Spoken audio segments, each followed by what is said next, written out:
이번 한 학기도 우리 교수님들 아프지 마시고 코로나 잘 피하시고 저희들 잘 가르쳐 주십시오라고 하는 의미가 담겨 있습니다. 무더운 긴 방학을, 여름방학을 잘 마치고 씩씩하고 건강하게 다시 학교로 돌아오신 여러분 한 분 한 분들 진심으로 환영합니다. 이번 한 학기 어려운 가운데서 진행되지만 많은 것을 이루어 가시는 복된 시간들이 되었으면 좋겠습니다. 독립기념관 관장을 지내셨고 현대사 연구가인 김삼홍 선생에 의해서 2017년도에 김준엽 평전이 발간되었습니다. 그동안에 김구, 신채호, 김창숙, 김원봉, 안중근, 위혜영, 박열, 홍범도, 조소왕, 한용운, 장준하, 리영희 등 현대 많은 문제 인물에 대한 평전을 써서 약 50여 명의 평전을 대할 수 있게 해준 고마운 분이기도 합니다. 아시는 것처럼 김준엽 선생은 고대 사학과 교수였고 총장을 지낸 분이었습니다.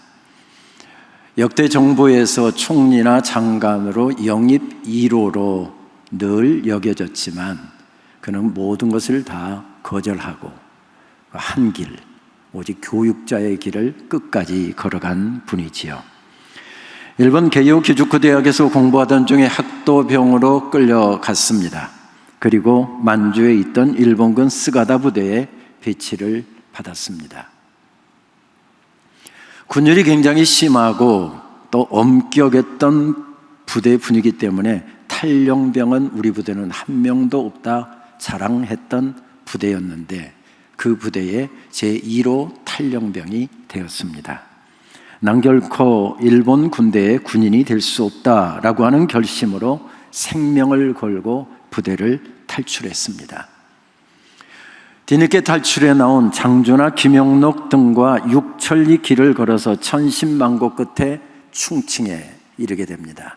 아시는 것처럼 당시 충칭에는 임시정부가 있었고 김구 선생을 포함해서 많은 독립운동가들이 활동하고 있는 곳이었습니다. 삼국지 적벽대전의 무대였지요. 파총령은 제비도 넘기 힘들다는 말이 있을 정도로 험살 줄령인데 그것을 넘었고 그것과 비슷한 또 줄령을 또 한 번을 넘어야 했습니다. 서로의 체온에 의지하지 않으면 얼어 죽을 수밖에 없는 상황 가운데서 파총령을 걸어서 넘으면서 그들은 그렇게 다짐했답니다. 우리는 또다시 못난 조상이 되지 말자. 조상들이 만국의 유산을 남겨줘서 우리가 이 죽을 고생을 하고 있는데 우리 후손들에게는 절대 이런 유산 물려주지 말자. 다짐하면서 서로 손을 부여잡고 몸을 부비면서 파총령 정상의 그 추위를 이겨냈답니다. 주로 한밤중에 이동을 해서 100리가 넘는 길 하루에 40km 이상 정도를 걸었습니다. 1944년 7월에 탈영하여서 여름 군복을 입고 탈출을 하고 신발이 다 헤어져서 천으로 맨발을 감고 그 먼 길을 걸어서 1945년 1월 31일에 충칭에 도착했습니다. 그때의 기록을 담은 김준엽 선생의 장정의 내용을 인용해서 평전은 이렇게 우리들에게 그때의 이야기를 전해줍니다. 우리가 충칭으로 가자고 한 것은 학생 시절부터 동경하던 임시정부를 우리 눈으로 직접 보고 또 임시정부를 이끌어온 대지도자인 김구 선생을 비롯한 여러 독립운동의 원로들을 찾아뵙고 싶었기 때문이었다.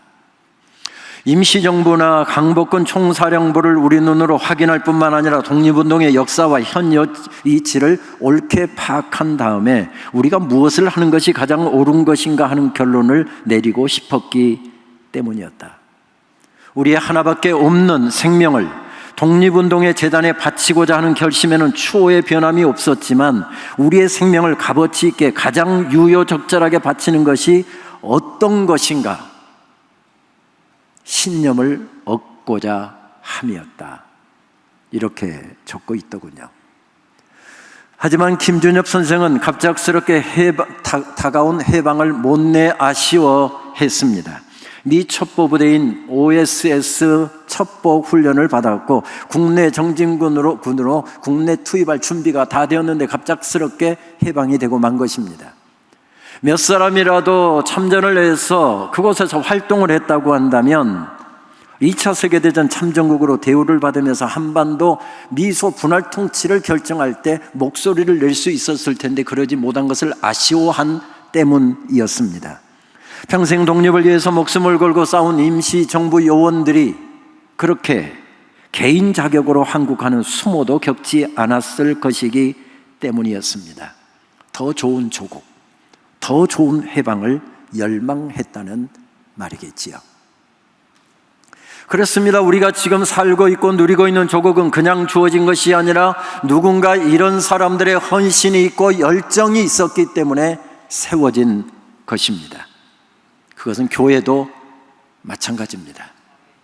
교회는 그냥 하늘에서 뚝 떨어진 것이 아니었습니다. 누군가가 있어서 이 땅에 교회들이 세워졌습니다.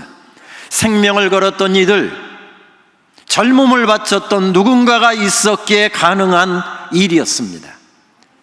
여러분들은 잊어버리시겠지만 지난 종강예배에 이어서 지금 말씀이 이어지고 있다고 하는 것 한두 분 정도는 기억하고 있는 분들이 있지요? 지난 종강예배에서 읽고 있는 골로새서가 들려주는 교회의 모습도 마찬가지였습니다. 2차 전도여행 중에 에베소에서 오래 머물면서 복음을 전하였던 바울을 통해서 두란노 서원에서 에바브라와 빌레몬이 복음을 들었답니다. 가슴이 뜨거워졌습니다. 이런 놀라운 은혜가, 이런 놀라운 세계가 있다라고 하는 사실에 가슴이 벅차올라서 모든 것들 다 내려놓고 고향으로 달려갔습니다. 그렇게 그들이 들은 복음을 전하여서 세워진 교회가 골로새 교회였습니다. 세상의 가치관을 받아들이고 잘못된 사상들을 받아들이면서 교회가 그 이후에 흔들리고 있었습니다. 그랬을 때 자기의 영적인 스승인 멘토인 사도 바울을 찾아갑니다. 아시는 것처럼 사도 바울은 그때 로마 감옥에 갇혀 있었고 골로새에서 로마까지는 2000km가 넘는 거리였습니다. 교회를 살리기 위해서, 교회를 바로 세우기 위해서 그 먼 거리를 단숨에 달려갑니다. 그리고 말씀을 듣고 이것이 교회를 세우는 방법이구나. 그 말씀을 다시 가슴에 품고 다시 골로새로 2000km를 달려 내려와 교회를 회복하려고 몸부림치고 있었답니다. 그러한 골로새에 주시는 성령께서 주시는 말씀이 있었습니다. 그 말씀을 받아 적은, 편지로 받아 적은 이 말씀을 두기고는 가슴에 품고 그 말씀을 전하기 위하여 로마에서부터 또 2000km를 걸어서 골로새까지 달려왔고, 그렇게 해서 선포된 말씀이 골로새서입니다. 그렇게 해서 전해진, 교회에 전해진 말씀이 무엇이었습니까? 그리스도인들에게 전해진 말씀이 무엇이었습니까? 하나님의 일꾼된 사람들에게 들려진 말씀이 무엇이었습니까? 말씀은 이렇게 전해집니다. 전에 여러분은 악한 일로 하나님을 멀리 떠나 있었고 마음으로 하나님과 원수가 되어 있었습니다. 그러나 지금은 하나님께서 그리스도의 죽으심을 통하여 그분의 육신의 몸으로 여러분과 화해하셔서 여러분을 거룩하고 흠없고 책망할 것이 없는 사람으로 자기 앞에 내세우셨습니다. 그러므로 여러분은 믿음에 튼튼히 털을 잡아 굳건히 서 있어야 하며 여러분이 들은 복음의 소망에서 떠나지 말아야 합니다. 비록 아무리 골로새께 주신 말씀이라고 그렇게 멍하게 앉아 있으면 안 됩니다. 여기서는 아멘 한 번은 하셔야 됩니다. 하나님을 등지고 사는 사람들에게 허락하신, 예수 그리스도를 통해서 허락하신 구속의 은혜, 십자가의 놀라운 핏부림을 허락하셔서 우리 모두에게 허락하신 복음의 은혜, 그 은혜를 전하고 있습니다.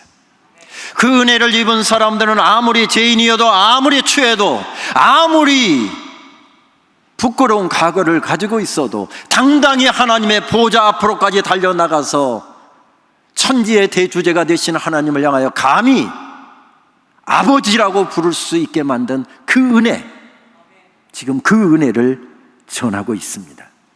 예수 그리스도의 피 묻은 복음, 그것이 선포되고 있지요. 무슨 말씀입니까? 복음이 답이다. 무너져가는 교회를 세우는 것, 복음이 답이다. 흐느적거리는 교인들을 세우는 그 비결도 복음이다. 그렇게 전하고 있습니다. 지난 7월 마지막 주말, 모처럼 기도 후원교회와 대바 프로젝트와 그리고 팀 프로젝트 때문에 한 주도 쉴 틈이 없이 지방으로 서울로 달리다가 모처럼 설교가 한 주 없는 주간이어서 아내와 함께 우아하게 모닝커피를 한 잔 하고 있었습니다. 그러다가 갑자기 어떤 찬양이 듣고 싶어서 찬양을 찾아서 듣는데 가슴에 뭉클뭉클한 것이 올라왔습니다. 그리고 둘이 우아하게 앉아서 커피 마시다가 아내 앞에서 눈물을 훔치고 말았습니다. 매년 영국 런던에서 열린 From Praise라고 하는 그 찬양 집회 40주년 기념 공연 음반 가운데 나오는 In Christ Alone이라고 하는 찬양이었습니다. 우리가 오늘 임예송으로 부른 찬양이지요. 독생자 예수 그리스도의 심장에서 터뜨려진 보혈로 우리를 구원하시고 세상 끝날까지 인도하시는 그 은혜가 다시 새록새록 제 가슴에 와닿아서 전율이 느껴졌습니다. 그날 아침 암투병 중인 우리 직원 선생님 한 분 가정을 위한 기도가 유난히 간절했었습니다. 학교의 중요 업무를 맡아서 감당하다가 1년 전에 암이 발병되었고 다행스럽게 초기에 발견됐고 수술이 잘 끝났고 항암 치료까지 마치고 병가를 마치고 그리고 복귀하신 분이었습니다. 그러다가 1년은 또 학교 여러 가지 복잡한 업무를 위해서 허덕이다가 암이 재발되고 말았습니다. 그리고 간으로까지 전이됐는데 지금 먼저 방사선 치료를 통하여 다발성 6개가 간으로 전이되는 그것을 줄이지 않으면 수술을 할 수가 없어서 2.5cm 큰 암세포를 수술을 할 수가 없어서 투병하고 있는 직원이었습니다. 오늘 아침 개강 예배 들어오기 전에도 그분과 통화했는데 1차 항암을 마치고 2차 항암을 마쳤는데 너무 힘든 시간을 보내고 있는 분입니다. 앞으로 3차, 4차를 항암을 마치고서 그리고서 결과를 본 다음에 수술 여부를 결정해야 하는 분이었습니다. 그날 아침 제 입술에 담아주셨던 찬양은 기도에 대한 응답이었고 여러 가지 학교의 현안으로 허덕거리던 저에게 주신 응답이기도 했습니다. 고난 가운데서도 어려움 가운데서도 아니 이 땅에 우리의 삶에 마치는 인생의 마지막 순간에도 우리가 붙잡아야 할 것은 오직 한 분, 예수 그리스도. 앞길이 보이지 않고 캄캄할 때 우리가 그 위에 바로 서려고 또 기어오르고 또 기어오르고 쓰러지더라도 목숨을 걸고 기어올라 우뚝 서야 할 분, 우리의 반석 되시는 예수 그리스도. 응답이었습니다. 원곡과 그 찬양 축제 From Praise의 분위기를 느껴보기 위해서 찬양 가사를 제가 직접 번역했고요, 영상 자막을 넣었습니다. 그 찬양을 잠시 듣도록 하겠습니다.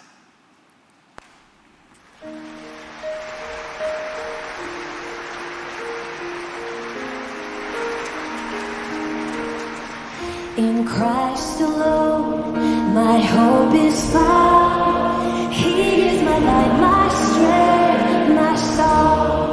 This cornerstone, this solid ground. Firm through the fiercest drought and storm. What heights of love, what depths of peace. When fears are still, what striving cease. My comforter, my all in all. Here in the love of Christ I stand.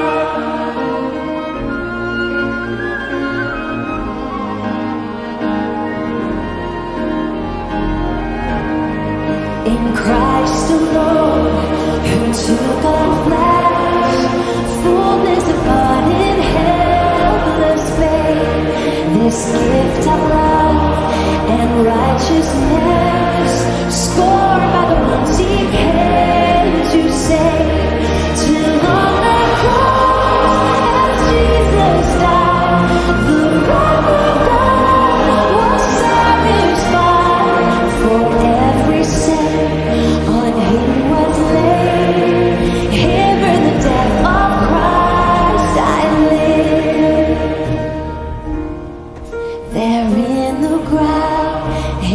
bloody Lamb, Light of the world by darkness slain, then bursting forth in glorious day, up from the grave He rose again, and as it stands in victory, since the Lord is bread of me, for I am His and He is mine, bought with the precious blood of Christ.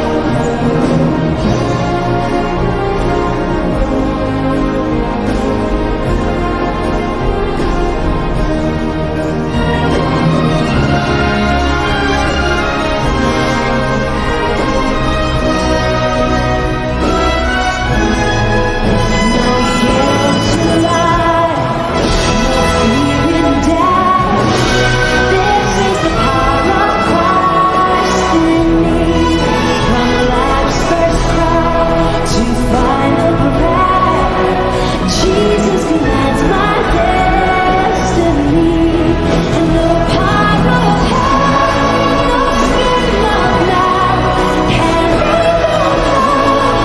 remove His hand till He returns or calls me home.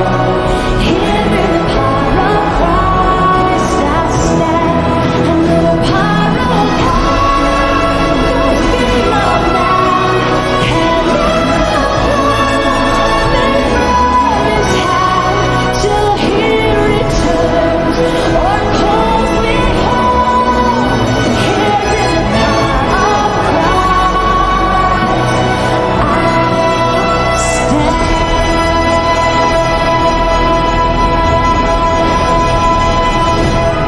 할렐루야.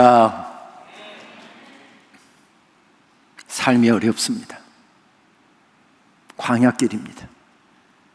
정성을 다해서 세운 교회가 무너져 내리고 있습니다. 여기에 대한 해법이 무엇이었습니까? 복음이었습니다. 복음의 핵심을 들려주고 있습니다. 들은 사람들이 어떻게 합니까? 일어섭니다. 우리가 즐겨 부르는 찬송은 우리들에게 그런 고백을 계속하도록 재촉하잖아요. 주 나의 반석이시니 그 위에 내가 서리라, 그 위에 내가 서리라. On Christ the solid rock I stand, all hard ground in sinking sand, all hard ground in sinking sand. 끝까지 혼자 시키시네요. 여러분,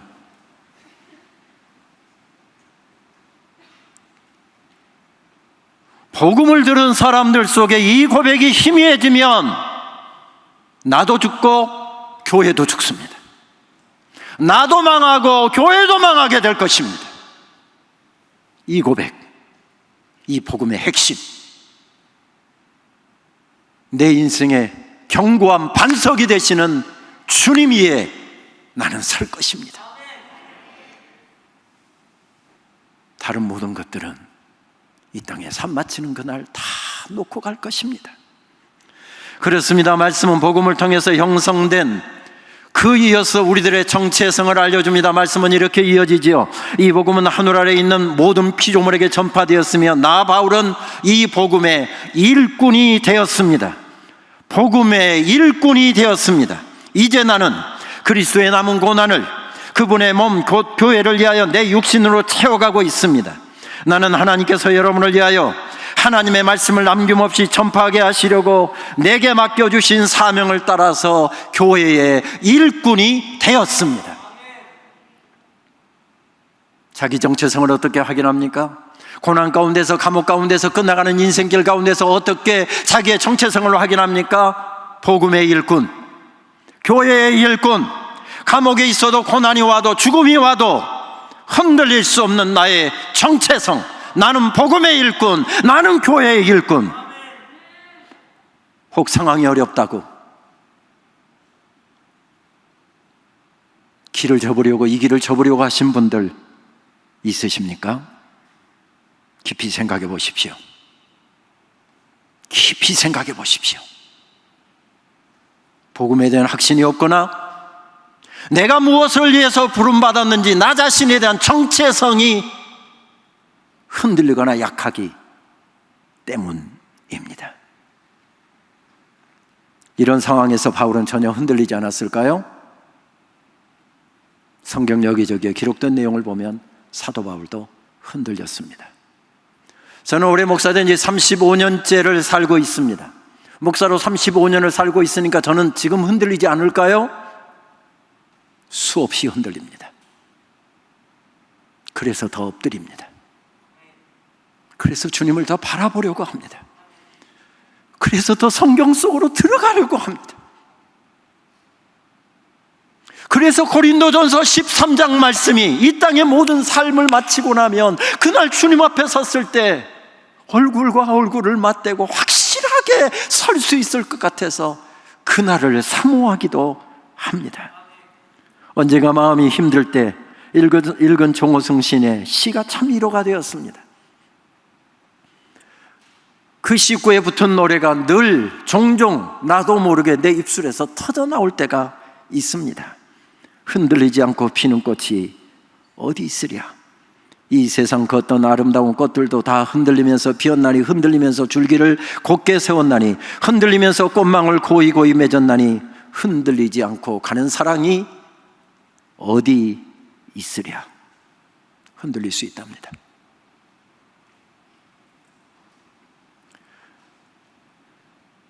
나이든 총장도 흔들리는데 이제 신학을 막 시작한 여러분들이야 얼마나 많이 흔들리겠습니까? 이 길이 정말 맞는 길인가? 내 젊음을 다 바쳐도 괜찮을 길인가? 하루에도 수십 번 생각하고, 교수님 강의 듣다가 생각하고, 설교 듣다가 생각하고, 기도하다가 생각하고, 그러다가 흔들리기도 하고, 그러지 않겠습니까? 여러분, 신학교에 있는 동안 통째로 흔들리십시오. 대신 흔들리면서 예배의 꽃대를 세우십시오. 기도의 꽃대를 세우십시오. 말씀의 꽃대를 세우십시오. 믿음의 꽃대를 세우십시오. 그러면 세워지게 될 것입니다. 바울도 그 어려움 가운데서 이렇게 고백합니다. 내가 이 모든 것을 다 얻었다거나 다 이루었다라고 말하는 것이 아닙니다. 나는 다만 놀랍게도 나를 붙드신 그리스도를 붙잡으려고 내 길을 갈 뿐입니다. 나는 결코 나 자신을 이 모든 일의 전문가라고 생각하지 않습니다. 나는 하나님께서 우리를 손짓하여 부르시는 그 목표, 그 예수님만을 바라볼 뿐입니다. 인생 평생 예수님을 섬겼는데, 사역을 했는데 이제 마지막이 감옥이었습니다. 결과가 끝이 감옥이었습니다. 흔들리지 않았을까요? 원망이 터져나오지 않았을까요? 원망이 터져나왔을 것입니다. 낙심되지 않았을까요? 낙심이 되었을 것입니다. 그런데 그 상황 가운데서 사도 바울은 이렇게 고백합니다. 이 세상에는 우리가 받아야 할 고난이 참 많습니다. 그것은 그리스도께서 겪으신 것과 같은 고난입니다. 나는 교회가 겪는 이 고난에 참여할 기회를 기꺼이 환영합니다. 나는 이 교회의 일꾼이 되어 이 고난을 순전한 선물로 받았습니다. 그것은 나로 하여금 여러분을 섬기고 온전한 진리를 전하게 하시려는 하나님의 방법이었습니다. 만약에 사도 바울이 붙잡았던 것이 세상에서 잘 되는 번영이었다고 한다면 그는 이 자리에서 포기했을 것입니다. 만약에 그가 붙잡았던 것이 세상적인 성공이었다고 한다면 그는 실패자였을 것입니다. 그러나 그가 붙잡았던 것이 다른 것이 있었답니다. 그가 추구했던 것이 다른 것이 있었답니다. 평생 욕심내었던 것이 다른 것이 있었답니다. 그것이 무엇이었습니까? 하나님의 미소. 허덕이면서 가는, 흔들리면서 나를 하나님 앞에 세우려고 기도의 꽃대를 세우고, 믿음의 꽃대를 세우고, 예배의 꽃대를 세우고, 말씀의 꽃대를 세우면서 발버둥 치는 나 자신을 바라보면서 환히 웃으시는 하나님의 미소. 여러분, 평생 이거 욕심내면서 삽시다. 평생 달리는 목적이 무엇이었습니까? 복음을 통해 사람들을 세우고 교회를 세우기 위해서. 내가 교회의 일꾼 된 것은 하나님이 너희를 위하여 내게 주신 직분을 따라 하나님의 말씀을 이루기 위함이라. 목적이 분명했기에 어려움 앞에서도 전혀 흔들리지 않습니다. 아니, 흔들릴 수 없었습니다. 내가 흔들리면 저 어린 교회가 무너지게 될 텐데, 내가 흔들리게 되면 저 어린 성도들이 무너지게 될 텐데, 결코 나는 흔들릴 수 없는 사람이었습니다. 그래서 그는 뭐라고 이야기합니까? 내게 맡겨주신 교회의 일꾼, 복음의 일꾼, 이 나의 정체성, 나의 직분을 따라서 하나님의 말씀을 이루려고 한다, 이렇게 고백합니다. 여기서 이룬다라고 하는 플레로사이, 헬라로 플레로사이는 아시는 것처럼 채우다, 가득하게 하다, 완성하다, 성취하다, 이런 뜻을 가진 단어 아닙니까? 여기에서 세움받은 일꾼들에게 두 가지 차원이 필요합니다. 이루가야 할 이것은 목적이기도 하고, 이것은 우리가 반드시 채워가야 할 영생의 차원으로 플로레사이를 제시합니다. 그리스도로 더 충만, 말씀으로 더 가득, 하나님의 소명으로 더 온전하게 내 가슴을 채우고 이 사명의 길을 달리기 위해서 나 자신을, 교회를 플레로사이, 내 가슴이 바짝 말라있는 삭정이인데, 말라 비틀어진 가지인데 거기서 무슨 열매가 맺힐 것입니까? 거기서 무슨 꽃이 필 것입니까? 삭정이 가슴으로는 안 됩니다. 주님의 일꾼으로, 복음의 일꾼으로 부름받아 이 동산에 오르셨습니까? 그렇다고 한다면 돈 몇 푼에 여러분들의 인생을 걸지 마십시오. 더 큰 것, 더 영원한 것에 여러분들의 인생을 거십시오. 몇 푼 더 주는 것, 조건이 더 좋은 것, 큰 것만 기웃거리지 말고 하나님께서 부르시는 곳이 어디인지, 나를 필요로 하는 것이 어디인지 거기에 더 여러분들의 마음을 두시고 여러분들의 시선을 집중해 가십시오. 그것이 우리가 평생 이루어가야 될 플로레사이의 차원입니다. 62회기 총회장을 지내셨고 우리 학교에서 오래 목회학을 교수하셨던 한 선배 목사님 이야기 여러분들도 한두 번 들으셨을 것입니다. 서울의 참 가난한 동네에 어려운 교회에 부임하여서 열심히 사역했더니 어려운 교회가 안정되어 가고 교인 출석도 거의 2배가 되어서 200명이 넘게 출석하는 교회가 되었답니다.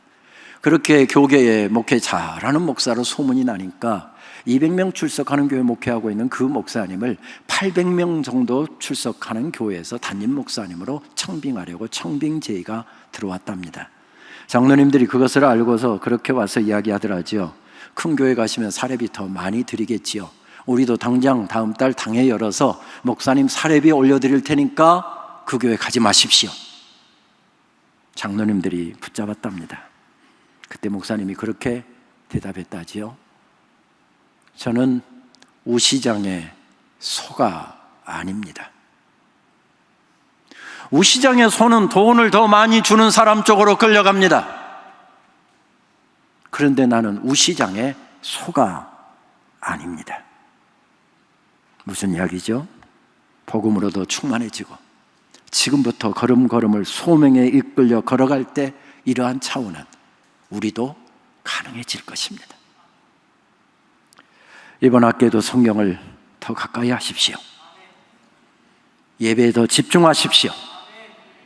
혹시 지금 총장 설교가 저번에도 좀 길었으니까 이번에도 길겠지 하고 벌써 마음 준비하고 스마트폰 꺼내서 지금 다른 것 하고 있으면 이번 예배만이라도 그거 다 덮어 내려놓으시고 예배에 조금 더 집중하십시오. 여러분 기도하는 일에 단 5분을 기도하더라도 더 기도에 집중하십시오. 플레로사이, 나 자신을 계속 말씀으로 채우고 이 복음으로 채우고 그렇게 충만해질 때 세워지는 역사는 계속될 것입니다.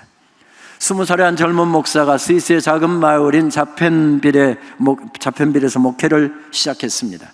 그곳에서 불과 몇 킬로가 떨어진 곳에서는 수많은 사람들이 죽어가고 있었고 유럽 전역이 불길에 휩싸여 전쟁 중이었습니다. 살육과 거짓이 판을 치는 바로 그곳에서 그 젊은 목사는 할 수 있는 게 아무것도 없어서 다시 성경을 펴서 읽기 시작했습니다. 마치 성경을 처음 보는 사람처럼 집중하여 말씀을 읽어가기 시작합니다. 새롭게 발견한 것은 메모하기 시작합니다. 그리고 그것을 책으로 출간하지요. 그것이 바로 여러분들이 알고 있는 로마서 주석입니다. 성경을 읽다가 새롭게 발견한 복음의 변혁성, 전복성을 그가 새롭게 깨닫고 출간한 책이었습니다. 성경을 방부 처리해서 묻어둔 세상과 자유주의 신학에 매몰된 교회를 향해 그가 발견한 성경 안에 있는 낯선 신세계, 성경 안에 있는 낯선 신세계, 그것을 활짝 펼쳐 보이면서 성경으로 돌아가야 살 길이 있다고 외칩니다. 여러분들이 예측하시는 것처럼 그의 이름은 칼 바르트였습니다. 19세기 신학이 계몽주의 신학, 합리주의 신학을 받아들이면서 성경을 신화와 전설 정도로 여기게 되었습니다. 인간의 능력을 무한 신뢰하던 인간 낙관론은 850만 명이 죽고 2천만 명이 부상을 당하는 1차 세계대전을 겪으면서 야수로 변한 인간의 모습을 보면서 절망하기 시작합니다. 어떻게 하면 내 삶에 하나님을 끌어들일까가 아니라 성경이 제시하는 하나님의 그 신비의 세계 속에 어떻게 나를 세울 수 있을까, 그런 고민을 가지고 젊은 사역자들이 몸부림치기 시작했습니다. 그만 있었던 것이 아니었습니다. 거기는 루돌프 불트만이라고 하는 젊은이도 있었고요, 에밀 브루너라고 하는 젊은이도 있었습니다. 폴 틸리라고 하는 젊은이도 있었고, 라이놀드 니버, 리차드 니버 형제도 있었습니다. 그 어두운 시대에 누군가가 우뚝 서 있었습니다.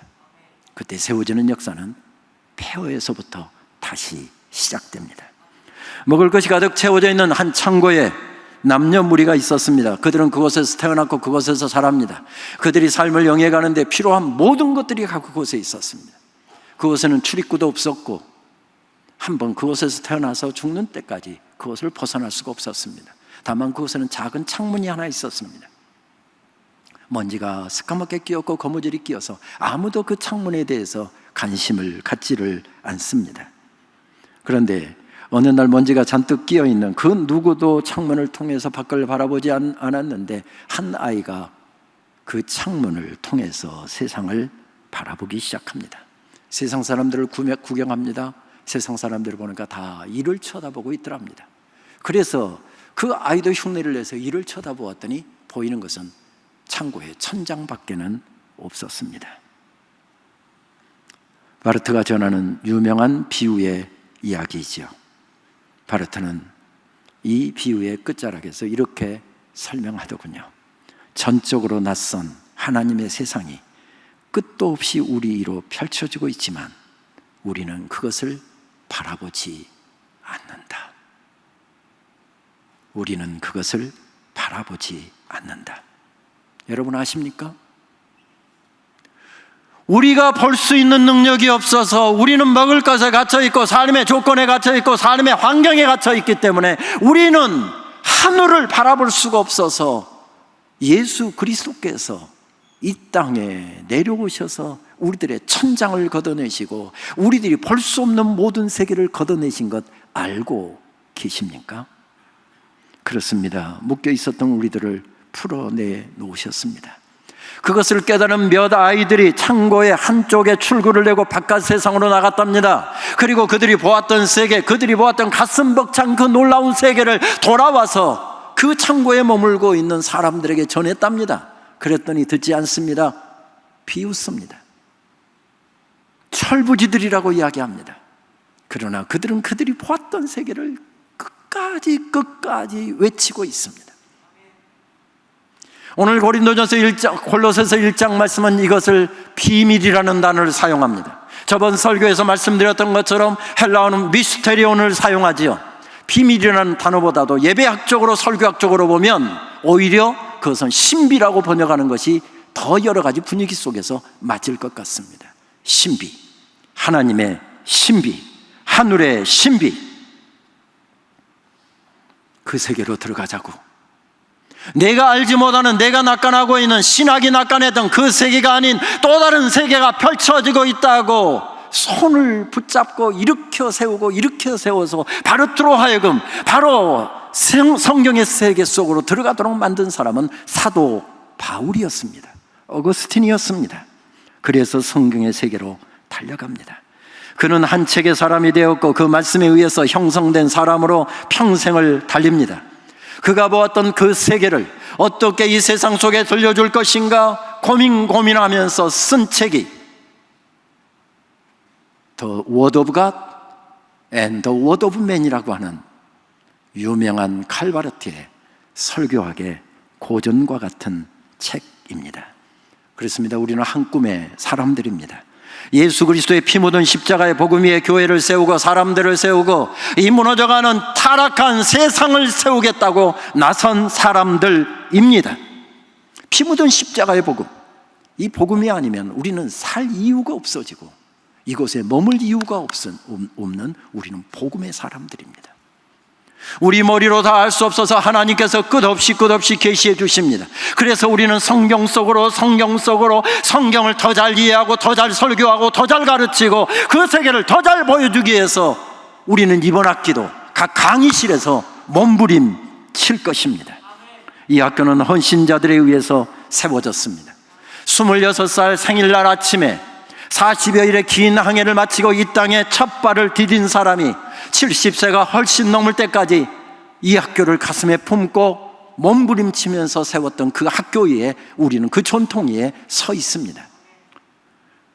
일본 경찰의 암살 위협 때문에 교인들이 끄는 기차표를 타고 강제로 기차 위에 올라서서 미국으로 돌아가서 결국 이 땅에 돌아오지 못하고 캘리포니아에서 그의 생을 마쳤던 그분, 죽어가면서도 내 몸은 한국에 묻었으면 좋겠다라고 하는 유언을 남기고 가서 그는 지금 우리가 이번 학기 거닐게 될 캠퍼스에 지금 묻혀 있습니다. 젊은 나이에 이 땅에 와서 첫 아이를 선물로 받았지만 한 달 만에 그 아이를 땅에 묻어야 했습니다. 그리고 이 땅에서의 사역이 진행되는 동안에 아내가 세상을 떠났을 때 아내를 또 땅에 묻었습니다. 세 번째 아이가 또 죽었을 때 그 아이를 이 땅에 묻었습니다. 그러면서 이 복음을 증거하려고 했던 그런 교수님이 우리 학교 초창기에 학교의 기틀을 마련했습니다. 그렇습니다. 이곳은 헌신자들이 모인 곳입니다. 복음의 일꾼들이 되려고 모인 사람들이 함께 몸부림치고 플로레사이, 나 자신을 하나님 앞에 바로 세우려고 몸부림치는 자리입니다. 만약 밥벌이나 돈벌이를 위해서 이곳에 달려오셨다고 한다면, 아니 그 한 목적으로 이곳에 서 계신다고 한다면 잘못 오셨습니다. 그분이 교수이든 그분이 직원이든 그분이 학생이든 밥벌이 때문에 이곳에 머물고 있다고 한다면 그 사람은 주소를 잘못 찾으셨습니다. 밥벌이 때문에 이 자리에 있다고 한다면 그분은 지금 엉뚱한 곳에 서 있습니다. 밥벌이 할 곳을 찾아가십시오. 이것은 밥벌이 때문에 모인 사람들이 아니라 복음 때문에 모인 사람들입니다.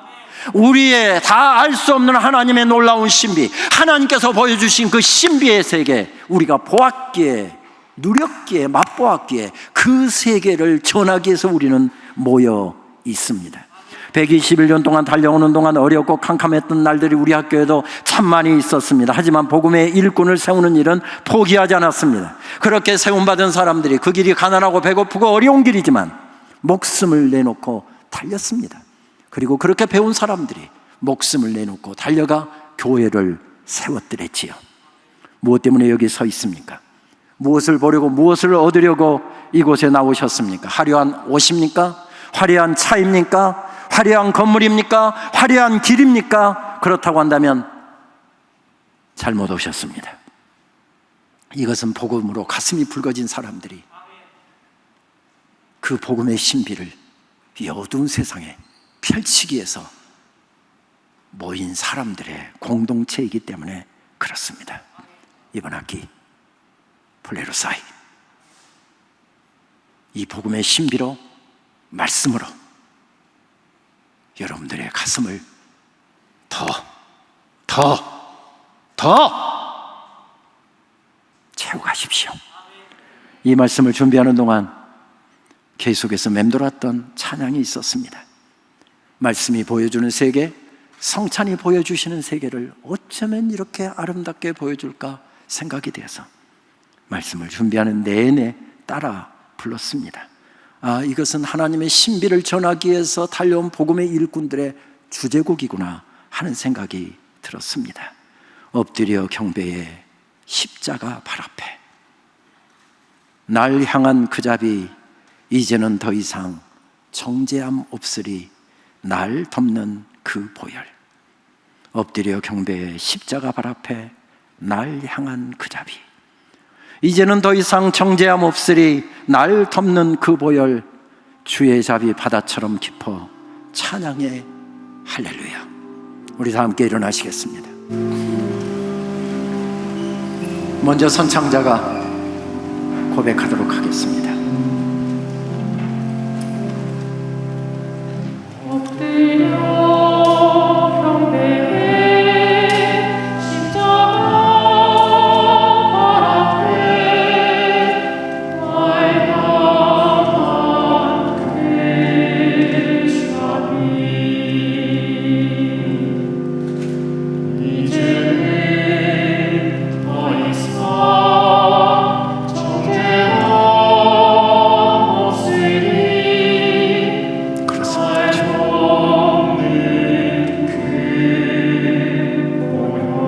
떡과 잔 들고서 우리 다 기억해 우리 함께 고백하겠습니다. 떡과 잔 들고서 우리 다 기억해 주님의 사랑을 우리의 몸을 대신해 달리신 주님의 십자가. 주의 자비 바다처럼 깊어 주의 자비 바다처럼 깊어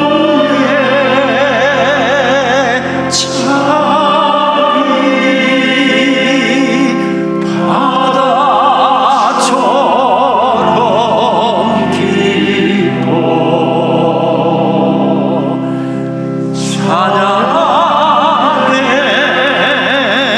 할렐루야.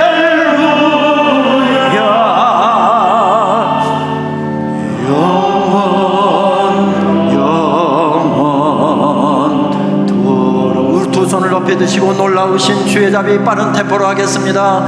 놀라우신 주의 자비 내가 어찌지리요 찬양하리 할렐루야 할렐루야. 놀라우신 주의 자비 놀라우신 주의 자비 내가 어찌리요 찬양하리 할렐루야 할렐루야. 주님 잊지 않겠습니다. 말씀으로 확인시켜 주신 것, 성찬으로 확인시켜 주신 주 사랑 다시 가슴에 새기고 이 한 학기도 캠퍼스에 머무는 시가도 사역의 자리에서도 더 힘차게 달려가겠습니다. 주님, 우리 좀 붙잡아 주시옵소서. 예수님의 이름으로 기도합니다. 아멘.